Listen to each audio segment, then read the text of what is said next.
ഭരണപക്ഷിയിലെ senior most അംഗമായിട്ടുള്ള 10 വർഷം ഇടതുപക്ഷ ജനാധിപത്യ മുന്നണി തുടർഭരണത്തിലൂടെ ഇരുന്നപ്പോൾ അതിന് അനുഗുണമായ രീതിയിൽ എന്തെങ്കിലും ഒരു ആനുകൂല്യം ആരോഗ്യ മേഖലയിൽ ഈ നിയോജകമണ്ഡലത്തിൽ ലഭിച്ചിട്ടില്ല.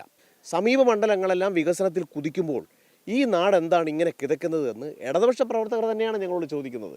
ഞാൻ ഈ പഞ്ചായത്തിൻ്റെ മുക്കിലും മൂലയിലും അവരുടെ വിഷയങ്ങളിൽ, സന്തോഷങ്ങളിൽ, സന്താപങ്ങളിൽ, വികസനമില്ലായ്മകളിൽ, എല്ലാ ദുരിതങ്ങളിലും അവരോടൊപ്പം നിന്നതുകൊണ്ട് കഴിഞ്ഞ നിയമസഭാ തെരഞ്ഞെടുപ്പിൽ എൻ്റെ ഭൂരിപക്ഷം എന്നുള്ളത് MLA ഭൂരിപക്ഷം എന്നുള്ളത് 2790 സംസ്ഥാനത്ത് നിയമസഭാ തെരഞ്ഞെടുപ്പിന്റെ കളം ഇങ്ങനെ തെളിഞ്ഞുകൊണ്ടിരിക്കുകയാണ്. UDFന്റെ സ്ഥാനാർത്ഥി പട്ടിക അധികം വൈകാതെ വരും. പക്ഷേ സ്ഥാനാർത്ഥി പട്ടികയൊക്കെ ഇറങ്ങുന്നതിന് മുമ്പ് പ്രചരണം ആരംഭിച്ചൊരു സ്ഥാനാർത്ഥിയുണ്ട്.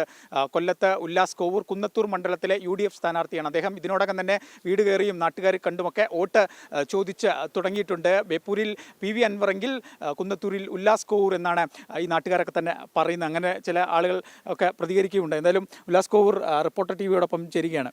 അങ്ങനെ തന്നെയാണോ? ഞാൻ വന്നിറങ്ങിയപ്പോൾ ഒരു നാട്ടുകാരൻ പറഞ്ഞതാണ് ബേപ്പൂരിൽ അൻവർ, ഇവിടെ ഉല്ലാസ് കോവൂർ. ഏകദേശം ധാരണയായി, പ്രചരണം തുടങ്ങുകയും ചെയ്തു. പാർട്ടി ഔദ്യോഗികമായ തീരുമാനം വന്നിട്ടില്ല എങ്കിലും പാർട്ടി അനുവാദം തന്നിട്ടുണ്ട് നന്നായി തെരഞ്ഞെടുപ്പ് രംഗത്ത് സജീവമാകാൻ.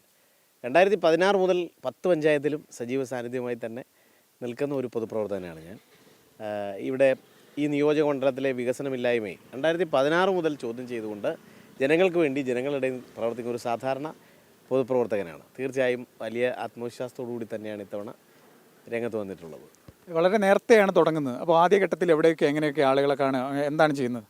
തൊഴിലുറപ്പ് കേന്ദ്രങ്ങൾ, കശുവണ്ടി ഫാക്ടറികൾ, സമുദായ സംഘടനാ നേതാക്കൾ, പൗരപ്രമുഖർ, അങ്ങനെയൊക്കെ പോവുകയാണ്. തുടങ്ങിയപ്പോൾ പരിപാടികളൊക്കെ പോസ്റ്ററൊക്കെ കണ്ടു സോഷ്യൽ മീഡിയയിൽ. നമ്മൾ തന്നെ ഇറക്കിയതാണോ അതോ ഇഷ്ടപ്പെട്ട ആളുകൾ ഇറക്കിയതാണോ? ഇഷ്ടപ്പെട്ട ആളുകൾ ഇറക്കിയതാണ്. നമ്മുടെ പോസ്റ്ററുകളൊക്കെ വരുന്നേ ഉള്ളൂ. ചുമരെഴുത്തൊക്കെ അധികം വൈകാതെ ഉണ്ടാവുമോ? കാരണം ഇനിയിപ്പോൾ അങ്ങ് ബുക്ക് ചെയ്ത് കഴിഞ്ഞു. ഇനിയിപ്പോൾ വെള്ളയടിക്കുന്ന തിരക്കിലാണ്. കുറേയേറെ പ്രചരണ പ്രവർത്തനങ്ങൾ പ്രാഥമിക ഘട്ടം നമ്മൾ പൂർത്തിയാക്കിയിട്ടുണ്ട്. കഴിഞ്ഞ തവണ ഈ കോവൂർ കുഞ്ഞുമോനോട് 1500 പര വോട്ടുകൾക്കാണ് പരാജയപ്പെടുന്നത്. അപ്പോൾ കഴിഞ്ഞ വർഷം കിട്ടാതെ പോയ വിജയം ഇത്തവണ ഉണ്ടാവുമെന്ന് പ്രതീക്ഷിക്കുന്നുണ്ടോ? തീർച്ചയായും നമുക്കൊരു ശുഭാപ്തി വിശ്വാസം, ആത്മവിശ്വാസം രൂപപ്പെടുന്നത് ഈ നിയോജക മണ്ഡലത്തിൽ കഴിഞ്ഞ 4 നൂറ്റാണ്ടായി മറ്റ് മണ്ഡലങ്ങളുമായിട്ട് കമ്പയർ ചെയ്യുമ്പോൾ ഇപ്പോൾ ആരോഗ്യമേഖല തന്നെ ആദ്യം എടുക്കാം. ഈ നിയോജക മണ്ഡലത്തിലെ ഇതൊരു സാധാരണക്കാരും പാവപ്പെട്ടവരും ഇടത്തട്ടുകാരും മാത്രം അതിജീവിക്കുന്ന ഒരു മണ്ഡലമാണ്. അവിടെ ഏറ്റവും കൂടുതൽ ആരോഗ്യമേഖലയിൽ ആശ്രയിക്കുന്നത് താലൂക്ക് ഹെഡ്ക്വാർട്ടേഴ്സ് ആശുപത്രിയാണ്. സമീപ മണ്ഡലങ്ങൾ ഇപ്പോൾ കുണ്ടറ പ്രതിപക്ഷ MLA ആണ്, കരുനാഗപ്പള്ളി പ്രതിപക്ഷ MLA ആണ്. ഭരണപക്ഷിയിലെ സീനിയർ മോസ്റ്റ് അംഗമായിട്ടുള്ള 10 വർഷം ഇടതുപക്ഷ ജനാധിപത്യ മുന്നണി തുടർഭരണത്തിലൂടെ ഇരുന്നപ്പോൾ അതിന് അനുഗുണമായ രീതിയിൽ എന്തെങ്കിലും ഒരു ആനുകൂല്യം ആരോഗ്യ മേഖലയിൽ ഈ നിയോജകമണ്ഡലത്തിൽ ലഭിച്ചിട്ടില്ല. അതിൻ്റെ ഒരു ഉദാഹരണം ഞാൻ പറയാം. ഏകദേശം 202 പുതിയ ഡോക്ടർമാരാണ് സംസ്ഥാനത്ത് ഇക്കഴിഞ്ഞ ദിവസം ചുമതലയേറ്റത്. ഒരാളിനെ ഈ നിയോജക മണ്ഡലത്തിൽ കൊണ്ടുവരാൻ ഈ നിയോജക മണ്ഡലത്തിലെ മുതിർന്ന അംഗത്തിന് കഴിഞ്ഞിട്ടില്ല.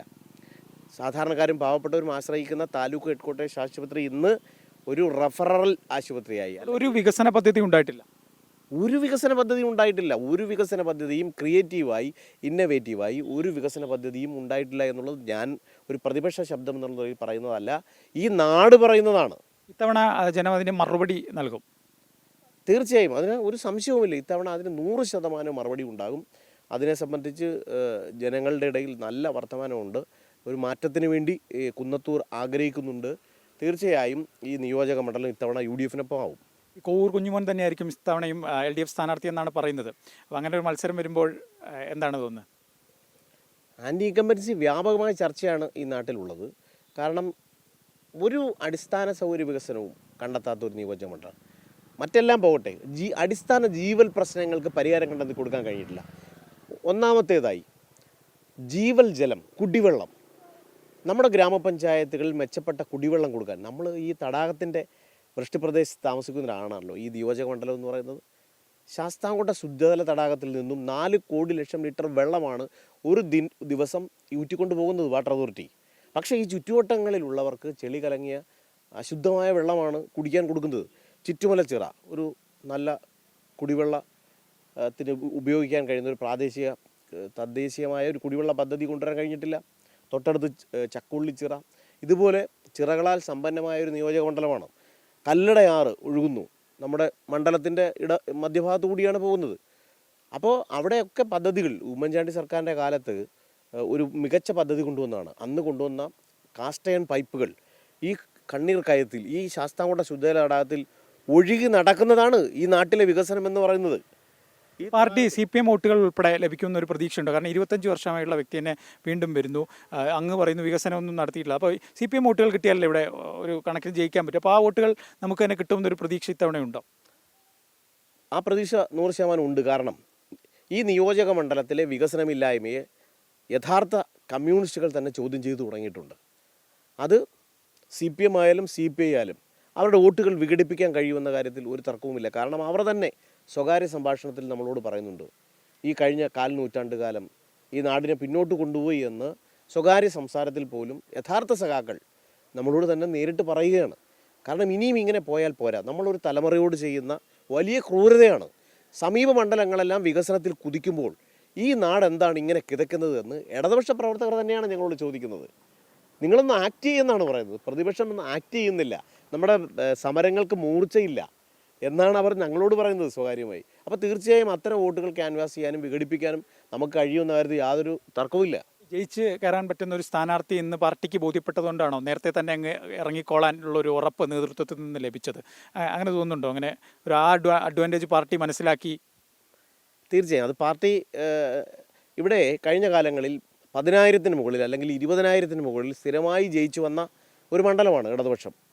പക്ഷേ അതിനെ ഞാൻ തന്നെ ആദ്യ തെരഞ്ഞെടുപ്പ് 2016 ദൃശ്യമാധ്യമ രംഗത്തു നിന്ന് വന്ന് ഇവിടെ മത്സരിക്കുമ്പോൾ സ്വാഭാവികമായും അപരിചിതത്വങ്ങൾ ഏറെ ഉണ്ടായിരുന്നു. ഇടതുപക്ഷ ജനാധിപത്യ മുന്നണിക്ക് വലിയ മേൽക്കൈയുള്ള ഒരു നിയോജക മണ്ഡലം എന്നുള്ള നിലയിൽ അന്ന് ഞാൻ പരാജയപ്പെട്ടത് 20,000 പേരെ വോട്ടുകൾക്കാണ്.